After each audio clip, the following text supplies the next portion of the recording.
하나님 말씀 고린도전서 16장 1절에서 12절의 말씀입니다. 고린도전서 16장 1절에서 12절의 말씀 우리 한 목소리로 같이 읽겠습니다. 시작.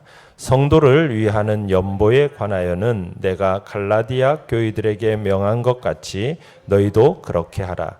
매주 첫날에 너희 각 사람이 수입에 따라 모아두어서 내가 갈 때 연보를 하지 않게 하라.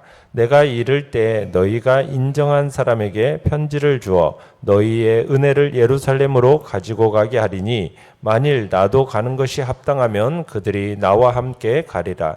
내가 마게도냐를 지날 터이니 마게도냐를 지난 후에 너희에게 가서 혹 너희와 함께 머물며 겨울을 지낼 듯도 하니 이는 너희가 나를 내가 갈 곳으로 보내어 주게 하려 함이라. 이제는 지나는 길에 너희 보기를 원하지 아니하노니 이는 만일 주께서 허락하시면 얼마 동안 너희와 함께 머물기를 바람이라. 내가 오순절까지 에베소에 머물려 함은 내게 광대하고 유효한 문이 열렸으나 대적하는 자가 많음이라. 디모데가 이르거든 너희는 조심하여 그로 두려움이 없이 너희 가운데 있게 하라. 이는 그도 나와 같이 주의 일을 힘쓰는 자임이라. 그러므로 누구든지 그를 멸시하지 말고 평안히 보내어 내게로 오게 하라. 나는 그가 형제들과 함께 오기를 기다리노라. 형제 아볼로에 대하여는 그에게 형제들과 함께 너희에게 가라고 내가 많이 권하였으되 지금은 갈 뜻이 전혀 없으나 기회가 있으면 가리라. 아멘. 오늘 말씀의 제목은 사람들을 배려하는 바울이라는 제목으로 말씀을 나눕니다. 이 당시에 예루살렘 교회는 성도들이 기근과 핍박 등의 영향으로 인해서 가난에 시달리고 있었습니다. 이에 바울은 갈라디아 교회들 또 마게도냐 교회 그랬던 것처럼 고린도 교회에 대해서도 지금 예루살렘의 가난한 성도들을 위해서 형제를 발휘해서 연보를 할 것을 요청하고 있는 장면이 오늘 본문의 내용입니다. 그리고 그 구체적인 방법까지도 가르쳐주고 있습니다. 내용관찰 문제 1번을 보시면 가난한 자들에게 큰 관심을 갖고 있었던 바울은 어려움을 겪고 있는 예루살렘 교회를 위해 고린도 교회 성도들에게 무엇을 요청하고 있습니까? 바울은 1절에 보면 성도를 위하는 연보에 관하여 이렇게 얘기할 때 바울은 지금 구제와 관련된 헌금을 요청하고 있는 겁니다. 구제라는 것은 교회가 적극적으로 떠나야 할 영원한 과제입니다. 왜 고린도 교회 성도들이 지금 예루살렘 교회의 가난한 성도들을 위해서 구제 헌금을 해야 하느냐? 그 이유는 지금 바울은 왜 지금 고린도 교회 성도들에게 지금 구제 헌금을 부탁하고 있는지 그 연유는 우리가 사도행전을 봤을 때 사도행전 11장 28절로 30절에 보면 아가보라는 선지자가 나오는데 그 아가보 선지자가 예언을 해요. 뭐라고 예언하냐면 글라우디오 황제 때 유대 지역에 큰 흉년이 들 거라고 예언을 했는데 진짜 그대로 큰 흉년이 예루살렘에 들게 됩니다. 그러면서 본래 예루살렘 교회가 가난한 그 성도들을 담당해 왔어요. 근데 그만 너무 큰 흉년이 들다 보니까 교회가 더 이상은 가난한 자들을 구제할 힘이 없게 되는 겁니다. 그래서 바울은 고린도 교회로 하여금 이제 그들을 위한 구제 헌금을 해줄 것을 요청하고 있는 거죠. 그러면서 2절에 보시면은 어떤 식으로 헌금을 연보를 해야 될지에 대한 이야기를 하고 있는데 매주 첫날에 그리고 각 사람이 수입에 따라 모아두어서 이렇게 얘기하고 있죠. 그러니까 매주일 첫날이면은 언제입니까? 매주 첫날은 지금의 주일을 말하는 겁니다. 매주 첫날은 주일을 얘기하는 거예요. 그래서 주일에 헌금을 드릴 것을 지금 명령하고 있는 거죠. 이 주일은 하나님께 예배드리는 날입니다.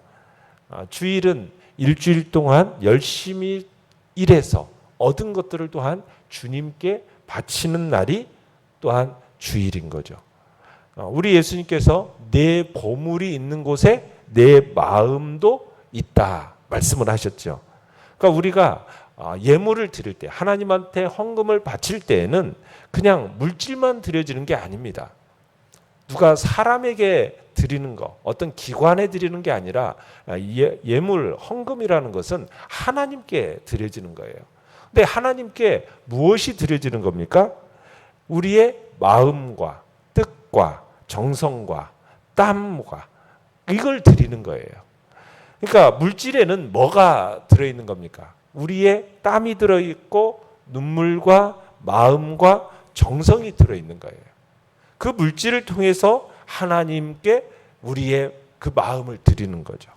그래서 하나님께서는 우리를 향하여서 그 마음과 정성과 그리고 우리가 이 땅에서 흘리는 땀과 눈물과 이런 것들을 받기를 원하시는 겁니다. 예물 속에 바로 그것이 들어있는 것이고 그것을 하나님께 드리는 게 바로 헌금인 거죠. 내용 관찰 문제 2번입니다. 바울은 자신의 편지를 가지고 가는 디모데를 위해 어떤 배려를 해달라고 요청하고 있습니까? 자, 10절, 11절을 보시면요. 바울은 디모데가 고린도에 도착하면은 디모데를 멸시하지 말아달라고, 그리고 교회가 특별히 이 디모데를 배려해 줄 것을 당부하고 있습니다. 그러니까 바울은 지금 고린도 교회가 어떤 교회입니까? 굉장히 많은 문제들로 직면해 있는 교회예요. 그걸 알고 있어요. 그리고 이 당시에 지금 바울은 어디에 머물고 있습니까? 지금 8절에 보면은 내가 오순절까지 에베소에 머물려 하면, 그래서 지금 에베소에 지금 머물고 있었어요. 그래서 지금 정황상 당장 지금 고린도 성도들에게 갈 수 있는 형편이 안 됐습니다. 그래서 바울은 자신을 대신해서 누구를 파송하고 있는 겁니까? 디모데를 파송하고 있는 거거든요. 그래서 바울은 이 편지를 쓸 당시에 디모데가 이미 마게도냐를 경유해서 고린도로 향하고 있었어요. 그리고 이 디모데는 비교적 젊은, 그리고 경험이 조금 적은 사역자였어요. 그러다 보니까 그로 인해서 지금 심각한 분쟁에 휘말려 있는 이 고린도 교인들로부터 냉대와 멸시를 당할 우려가 있었다라는 얘기입니다. 그래서 바울은 지금 바닷길로 디모데보다 먼저 고린도에 도착할 편지를 지금 보내면서 고린도 교인들에게 디모데를 반갑게 맞이해 줄 것을 당부하고 있는 거죠. 12절로 가보시면은 바울이 또 아볼로에 대하여서 얘기를 하고 있는 장면이 나오는데요. 아볼로의 고린도 교회 방문 계획에 대해서 언급을 하는데, 여기서 바울은 지금 아볼로에게 고린도에 돌아가기를 요청하는 장면이 나옵니다. 그런데 아볼로의 반응은 어떻습니까? 지금은 갈 뜻이 없다라는 거예요. 그러면서 바울의 요청을 거절했다라는 것을 밝히고 있죠. 아마도 아볼로는 고린도 교회가 지금 이 당파, 이렇게 아볼로파, 바울파, 뭐 게바파, 그리스도파 하면서 이 교회의 당파의 어떤 분쟁으로 인해서 그걸 피해서 에베소에 와 있었던 거죠. 이에 대해서 아볼로를 추종하는 고린도 교인들이 아볼로가 제발 고린도로 귀환했으면 좋겠다라고 요청을 했던 거예요. 이에 대해서 이제 바울이 아볼로를 권유한 겁니다. 고린도로 가서 좀 고린도 교회를 섬겨달라. 그랬더니 아볼로가 이 파당 경쟁에 휘말리고 싶지 않아가지고 그 귀한 요청을 거절했던 거죠. 여기서 우리는 바울과 아볼로의 복음 사역자로서의 신실함을 보게 돼요. 바울은 아볼로가 귀환하면요, 아볼로파에 유리하게 작용하게 될 거 아니겠습니까? 그러면 바울 자신에게 있어서는 자신을 추종하는 그 세력들이 어떻게 되면 위축될 것을 뻔히 알아요. 그럼에도 불구하고 그것에 전혀 개의치 않습니다. 교회의 유익을 위해서라면 아볼로의 귀환이 필요하다고 여겨졌고 그 아볼로의 귀환을 수차례 권유를 했던 거죠. 아볼로 역시 마찬가지입니다. 자기가 지금 고린도 교회에 가면은 이 파당 문제로 인해서 그 분쟁에 휘말릴 가능성이 많은 거예요. 그러니까 이 파당 분쟁에 휘말리지 않음으로 인해서 교회의 유익을 끼치기 위해서 지금 귀환을 거절한 거예요. 그러니까 아볼로나 바울이나 자신의 유익이나 자신의 명예 이런 것 따위에는 조금도 관심을 두지 않고 자신의 삶들이 오직 무엇을 세우는 데 초점을 맞추고 있는 겁니까? 교회의 덕입니다. 교회의 유익이에요. 그러니까 공동체의 덕을 세우고 공동체의 유익을 세우는 데 있어서 모든 초점이 맞춰져 있음을 보게 되는 거죠. 그러니까 우리의 삶에 있어서 모든 하는 일들과 우리의 마음이 어디에 있어야 되느냐? 바로 공동체의 덕을 세우고 공동체의 유익을 위하는 것들이 바로 우리의 초점이 맞춰져야 함을 아볼로와 바울을 통해서 교훈받게 되는 것입니다. 연구와 묵상 문제 3번입니다. 이렇듯 바울은 다른 사람을 돌보는 일에 관심이 많았습니다. 자신의 여행 일정에 대해 나누는 모습에서 드러난 그의 성품은 어떤 것입니까? 자, 이 4절에서부터 8절까지를 보면은 이제 바울이 자신의 여정을 이렇게 기록해 놓고 있는데 고린도 성도들의 마음을 헤아려서 자신의 여정을 고려하고 있음을 보게 됩니다. 그러니까 바울의 마음은 아버지와 같은 마음이에요. 어쨌든 이 고린도 성도들을 품고 배려하는 이 성품이 그 속에서 드러나는 것을 보게 되는 거죠. 그러니까 바울은 먼저 지금 8절에서 보는 것처럼 오순절까지는 고린도전서를 지금 쓰고 있는 에베소에 머물다가 그 후에 5절에 보시면은 마게도냐를 경유해서 고린도에 들러서 그리고는 겨울을 6절에 보시면은 너희와 함께 머물며 겨울을 지낼 듯도 다니 하는 것처럼 고린도에 들러서 겨울을 난 다음에 고린도 교인들의 도움을 받아서 예루살렘에 이제 후원금을 가지고 귀환할 예정이었어요. 지금 그것을 지금 밝히고 있는 겁니다. 자, 이런 바울의 여행 계획은 당초 그의 계획보다 다소 변경이 됩니다. 고린도 후서에 가보면은 바울의 본래 계획은 현재 머물고 있는 지금 에베소에서 바닷길을 통해서 고린도로 직행했다가 다시 거기서 마게도냐를 돌아본 후에 다시 고린도로 돌아와서 예루살렘으로 가려는 목적, 그런 계획이었어요. 그런데 바울의 이런 여행 계획이 변경이 돼요. 마게도냐를 먼저 방문하고 고린도로 방문한 거죠. 바울이 이처럼 여행 계획을 변경하면서까지 고린도를 나중에 방문하고자 했던 것은 좀 고린도에 그 머무는 시간을 좀 더 길게, 좀 더 많이 확보하기 위함이었어요.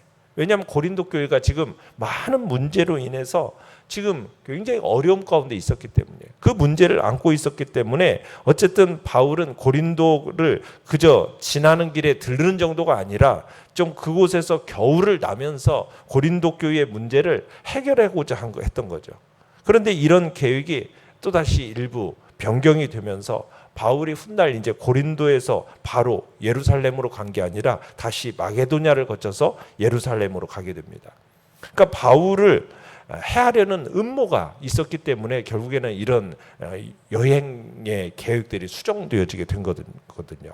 그런데 이 바울이 이렇게 고린도 방문 계획을 이렇게 변경하는 것을 가지고 지금 늦어지는 것을 가지고는 이 또 고린도 교회 안에 있는 사람들이 바울을 향해서 신실하지 못한다고, 말만 앞세운다고, 막 이런 식으로 또 비난을 막 하는 그런 일들까지도 생겨질 것을 오해하고 막 그런 것이 있었기 때문에, 그래서 구체적으로 바울은 지금 그 오해를 이렇게 상쇄하고자 이렇게 하는 겁니다. 그래서 바울이 자신의 방문의 변경 사유가 왜 그런지, 내가 안일함 때문에 그런 게 아니다, 복음과 고린도 교회의 유익을 위해서 하면서 이렇게 한다라고 밝히면서 그런 비방거리들을 사전에 봉쇄하기 위해서 미리 이런 여행 계획들을 자세하게 기록하고 있는 것입니다.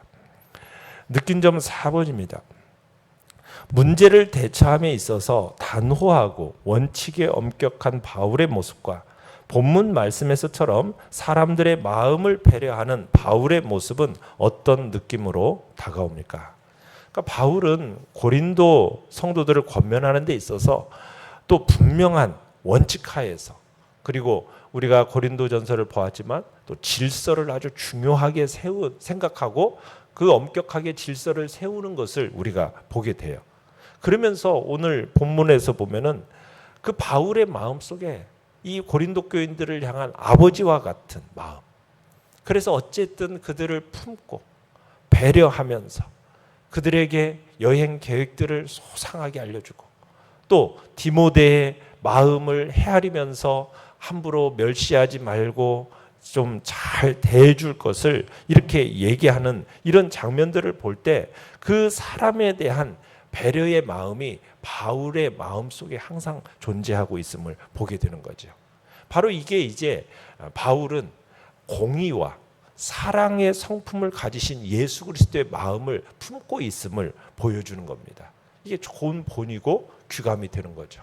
한쪽에만 치우쳐서 칼날같이 그냥 이건 이거고 이건 아니다라는 어떤 공의만 이야기하는 것도 아니고, 그렇다고 해서 또 너무 정으로만 치우쳐가지고 감정적으로 그 사람을 어떠한 이렇게 너무 정으로만 대하는 그런 부분도 아니고, 항상 공의와 사랑의 성품이 균형을 맞추면서 교회를 섬겨나가고 사람들을 대하고 배려하는 공동체를 세워감에 있어서 이 두 가지 성품이 함께 조화롭게 이루어지는 바울의 모습을 볼 때 우리의 마음속에 바로 그 예수 그리스도의 아름다운 성품이, 그 주님의 마음이 내 마음에 품어질 수 있도록 우리가 또한 기도하고 나아가야 할 것입니다. 결단과 적용 5번입니다. 내가 주위 사람들의 마음을 자상하게 배려하고 그들을 도와주는 데 있어서 바울로부터 배워 실천해야 할 점은 무엇입니까? 우리가 정말 사람들의 마음을 자상하게 배려한다라는 측면에 있어서 우리가 무슨 일을 계획하고 무슨 일을 진행해 나아갈 때 우리가 그 부분에 대해서 정확하게 이야기를 하고 어떤 식으로 이 일들이 진행되어져 갈 것인지를 분명하게 알려주는 것은 굉장히 배려의 차원에서 크다라는 것을 보게 됩니다. 그러니까 여행 계획을 그냥 바울 혼자 알고서는 그냥 진행시켜 나가는 게 아니라, 어쨌든 고린도 교회 성도들도 그의 선교 여행의 전체적인 계획을 알 수 있도록 다 알려주고, 그리고 그 모든 것들을 이렇게 보여준다라는 것이 어떻게 보면은 굉장히 중요한 부분이라는 것을 우리가 보게 되는 거죠. 그래서 공동체 안에서 무슨 일이 진행되어질 때 그 하나하나를 구체적으로 자세하게 알려주는 것은 교회 공동체를 세우는 배려의 마음이다라는 것을 우리가 보게 되고, 그런 마음으로 우리가 그런 일들을 진행해 나갈 수 있기를 바랍니다. 오늘의 기도 같이 읽겠습니다. 시작. 주님, 제가 다른 사람을 섬기는 데 있어서 공의와 사랑을 조화시킬 수 있게 하옵소서. 아멘. 말씀을 생각하면서 기도하시고요. 연약한 우리의 지체들을 위해서 기도해 주시기 바라며, 오늘 진행되고 있는 유초등부 성경학교 위에 하나님의 은혜와 풍성함을 놓고 기도해 주시기 바랍니다. 주여, 우리 세 번 부르짖며 나아가겠습니다.